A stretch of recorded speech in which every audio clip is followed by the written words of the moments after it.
हरे कृष्ण कृष्ण कृष्ण हरे हरे, हरे राम राम राम हरे हरे, हरे कृष्ण कृष्ण कृष्ण हरे राम राम हरे हरे। श्रीमद् भागवतम के एक और श्लोक से कुछ पढ़ने, सीखने, जानने, समझने, जीवन में प्रयोग लाने की कोशिश करते हैं। लेते हैं स्कंद 1 के 8वें अध्याय का 35वां श्लोक। भगवान के अवतरण का उद्देश्य जीवों का उद्धार। पहले श्लोक को पढ़ते हैं, उसके संधि विच्छेद अर्थ को थोड़ा देखते हैं, एंड देन कब कहा, किसने कहा, कहाँ कहा, क्यों कहा, वगैरह वगैरह लुक इनटू करते हैं। देन उसका शाब्दिक अर्थ देखते हैं, तात्विक विश्लेषण देखते हैं, गूढ़ विश्लेषण देखते हैं, डे टू डे लाइफ का कुछ उदाहरण से उसे समझने की कोशिश करते हैं। What would be the take away, इसके बारे में देखते हैं, and that's how we would be concluding this. तो शुरू करते हैं श्लोक से। भवे अस्मिन् क्लिश्यमानानाम् अविद्या काम कर्म भी श्रवण स्मरण अर्हाणि करिष्यन् इति केचन।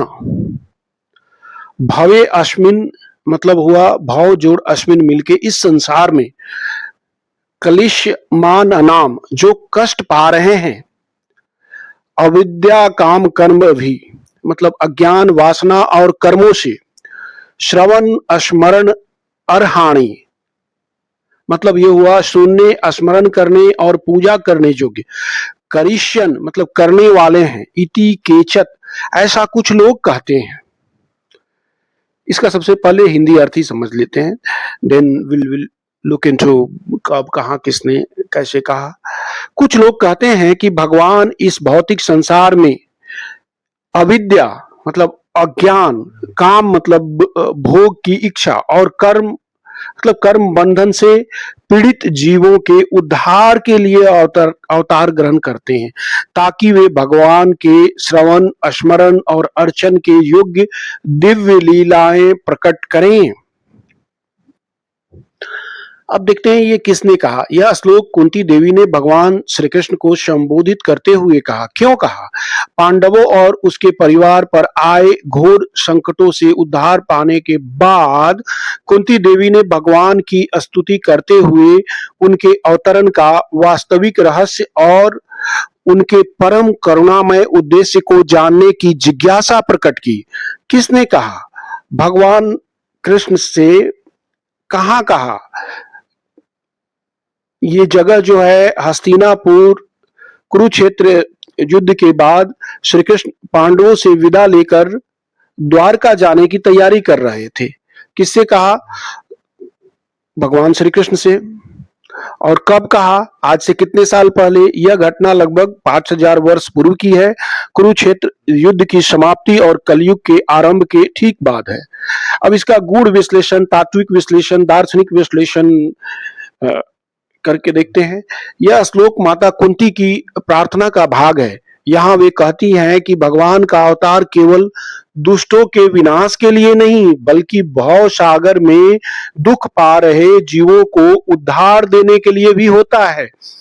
इस श्लोक में अविद्या, काम, कर्म भी, ये तीन बंधन जो है अज्ञान, वासना और कर्म ही जीव को संसार में बांधते हैं। भगवान जब पृथ्वी पर आते हैं तब उनकी लीलाएं, नाम, रूप, गुण, धाम ऐसे हो जाते हैं कि जो कोई सुनता है या स्मरण करता है वह पवित्र हो जाता है। इसलिए भगवान का नाम भव भय हर कहा गया है। वे संसार के भय को हर लेते हैं। इसे दूसरी तरह से भी विश्लेषण करके देखते हैं। यह श्लोक भगवान के अवतार के उद्देश्य को अधर्म के नाश से ऊपर उठाकर जीवों के कल्याण की ओर ले जाता है। जीव का बंधन, जीवात्मा की बंधन की स्थिति एक श्रृंखला में है।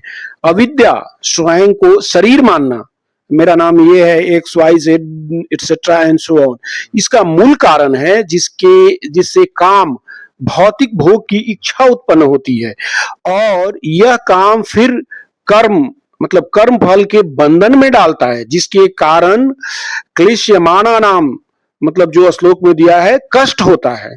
भगवान का समाधान, भगवान यह जानते हैं कि इस बंधन को केवल भक्ति से तोड़ा जा सकता है, भक्ति से ही खत्म किया जा सकता है, जो हम लोग हमेशा डिस्कस करते हैं, नौदा भक्ति।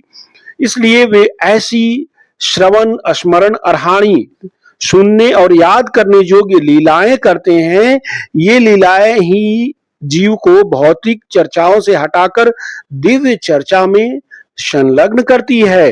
भक्ति योग का आधार यह श्लोक भक्ति योग के प्रथम दो स्तंभों श्रवणम, स्मरणम मतलब याद करने की महत्ता, सुनना को स्थापित करता है, जो जीवों को आध्यात्मिक उत्थान का सबसे सरल और सीधा मार्ग है। अब कुछ उदाहरण लेकर के समझते हैं डे टू डे लाइफ का। जैसे कोई शिक्षक स्वयं विद्यार्थियों के बीच आकर पढ़ाता है ताकि वे उसे देखकर सीखे, वैसे ही भगवान श्री कृष्ण स्वयं अवतरित होकर अपनी लीलाओं द्वारा मनुष्य को दिखाते हैं कि भक्ति ही जीवन का सर्वोच्च मार्ग है। अर्जुन, उद्धव, गीता, ब्रज की लीलाएं सब इसी उद्देश्य से थी कि जीव स्मरण और श्रवण करे। इसका दूसरा उदाहरण से हम और विस्तृत सजीव उदाहरण के समझने की कोशिश करते हैं। इस सिद्धांत को एक अस्पताल के उदाहरण से समझा जा सकता है, जहां जीव आध्यात्मिक रूप से बीमार है। क्लेश्यमाना नाम, जो इस श्लोक में बोला गया है, कष्ट भोगते हुए रोगी। यह संसार एक विशाल रोग है और हम जीव इस रोग के कारण कष्ट पा रहे हैं। हमारा कष्ट क्लेश्यमाना नाम मतलब ये क्यों है? अज्ञान, अविद्या, इच्छाओं मतलब काम और उनके फलस्वरूप कर्म रोग को बढ़ाने वाले कार्य के कारण है। ईश्वर मतलब डॉक्टर का आगमन, भगवान डॉक्टर के रूप में, वैद्य के रूप में इस अस्पताल मतलब संसार में आते हैं। उनका उद्देश्य केवल रोग को मारना नहीं बल्कि रोगियों को ठीक करना है। श्रवण, स्मरण, अर्हाणी, दिव्य औषधि जो है, श्रवण, कीर्तन, नाम जाप, ये सब दिव्य औषधि है। भगवान रोगी को सीधे उपदेश नहीं देते क्योंकि वह रोगी मन से कमजोर है, बल्कि वे ऐसी मनोरंजक और आकर्षक कहानी, दवाएं जो है लीलाएं के रूप में लीला बनाते हैं जो श्रवण और स्मरण के योग्य हो। उदाहरण के लिए वे गोवर्धन लीला करते हैं या वे कालिया दमन करते हैं। परिणाम, जब जीव ये कथाएं श्रवण करता है, सुनता है, तो उन्हें याद स्मरण करता है, तो उसका मन धीरे धीरे भौतिक रोगों से हटकर दिव्य चिंतन में लग जाता है। ये लीलाएं एक प्रकार की आध्यात्मिक डायलिसिस जैसी है, जो धीरे धीरे अविद्या, काम, कर्म के विष को शरीर से बाहर निकाल देती है और जीव को मुक्ति के योग्य बनाती है। इस प्रकार भगवान का अवतरण एक शिक्षण और आकर्षण की योजना है। तो हमने बहुत सारा बात देखा, इसमें कीवर्ड क्या है? अविद्या जो है अज्ञान है, उसी के कारण से काम, इच्छाएं उत्पन्न होती है। ये करूं, वो करूं, ऐसा करूं, वैसा करूं, ये करके वैसा करेगा। कर्म बंधन में बंध जाता है, क्लेश होता है, दुख होता है। भगवान का अवतरण जो और उनकी लीलाएं, नाम, गुण, उसको श्रवण, स्मरण, अर्चन करके आदमी को शुद्धि, मोक्ष और भगवत प्रेम प्राप्त होता है।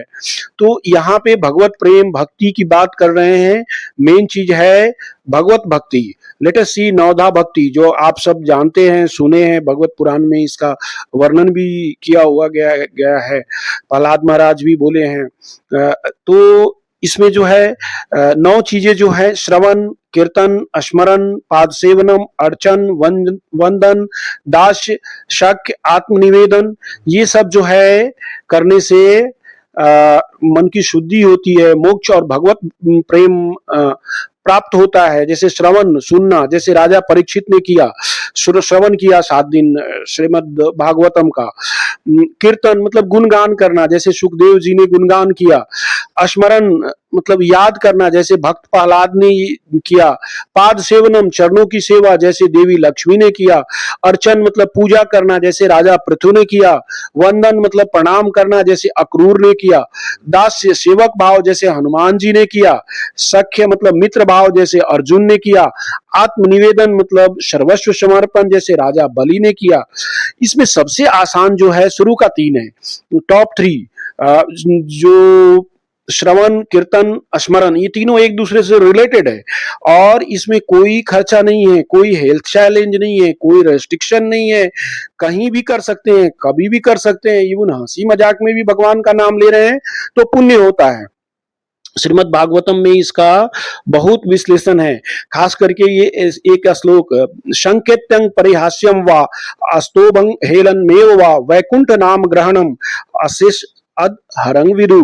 इसका अर्थ ये हुआ, ज्ञानी जन कहते हैं कि संकेत से सही या मजाक में भी या अपमान पूर्वक या अनादर से भी यदि भगवान वैकुंठपति नारायण का नाम लिया जाए तो भी वह नाम सभी पापों का नाश कर देता है।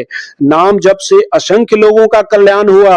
अजामिल जैसे महापापी जिसे यमदूत आया ले जाने के लिए पर छू भी नहीं पाया, विष्णु परिकरों ने जबरदस्ती यमपास को काट दिया केवल नारायण कहने से। वो भी अपने बेटे को डर के मारे पुकारा जब यमदूत को देखा गले में फांस डालते हुए।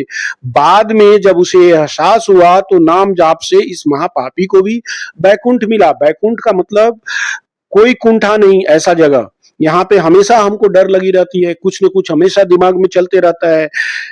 तो हम सबसे जाने अनजाने में, चाहे अनचाहे, मन से, कर्म से, वचन से, शरीर से पाप होते ही रहते हैं। अवश्य अगर जाप करेंगे तो अवश्य ही पुण्य का उदय होगा और सभी पापों का नाश होगा।